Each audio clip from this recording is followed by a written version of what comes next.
Blogging, বিয়ে বাড়ি, ওয়াজ মাহফিল, ভিডিওগ্রাফি, ফটোগ্রাফি সব ধরনের কাজ করার জন্য আজকে ক্যামেরা থাকবে মাত্র ৬,০০০-৭,০০০ টাকা বাজেটে। ভাই ৬-৭,০০০ টাকা বাজেটে ক্যামেরা পাওয়া যাবে? অবশ্যই পাওয়া যাবে, শুধু ফটো না, ওটাতে ফটো ভিডিও সব করতে পারবেন। আচ্ছা, আপনার হাতে এটা কি ক্যামেরা? আমার হাতে যেটা আছে নিকনের D5100 আছে, এটা হচ্ছে 50mm লেন্স সহ, 50mm প্রাইম লেন্স সহকারে মাত্র হচ্ছে আপনার ১৬,৫০০ টাকা। ১৬,৫০০ আর কি ১৬,৫০০ টাকা। আর যদি কম্বো প্যাকেজ দেখায় তাহলে হচ্ছে এখানে হচ্ছে আপনার 700D আছে ৩৫-৭০ লেন্স দিয়ে মাত্র ২৪,০০০ টাকা। ওকে। এরপর যদি দেখা হচ্ছে আপনার এই যে ক্যাননের 4000D ওয়াইফাই সাপোর্টের অনেক আপডেট একটা ক্যামেরা মাত্র ১৬,০০০ টাকা। ১৬,০০০ টাকা, জি মাত্র ১৬,০০০ টাকা। এরপর হচ্ছে এখানে হচ্ছে আরো একটা আছে, যে দেখেন নিকনের D3100 মাত্র ১৫,৫০০ টাকা। ১৫,৫০০? জি মাত্র ১৫,৫০০ টাকা। আচ্ছা, ওকে। এবারে এখানে দেখেন কিছু হচ্ছে আপনার বক্স কন্ডিশন লেন্স আছে, বডি আছে, দেখাই। এই যে হচ্ছে আপনার হচ্ছে ১০-১৮ লেন্স একবারে ফুললি হোয়াইট আইমিউসিং বক্স সহ মাত্র ১৬,৫০০ টাকা।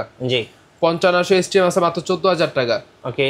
এরপর হচ্ছে নিকন এই যে ৫৩০০D আছে, দেখেন বক্স কন্ডিশন কিন্তু এটা একদম ফুল বক্স। হ্যাঁ ফুল বক্স, এটা প্রাইস হচ্ছে মাত্র ২১,৫০০ টাকা। ২১,৫০০? জি ২১,৫০০ টাকা। এখানে ZV-1 আছে, এটা প্রাইস হচ্ছে মাত্র আপনার ৪০,৫০০ টাকা। ক্যাননের 700D আছে মাত্র ২৪,৫০০ টাকা।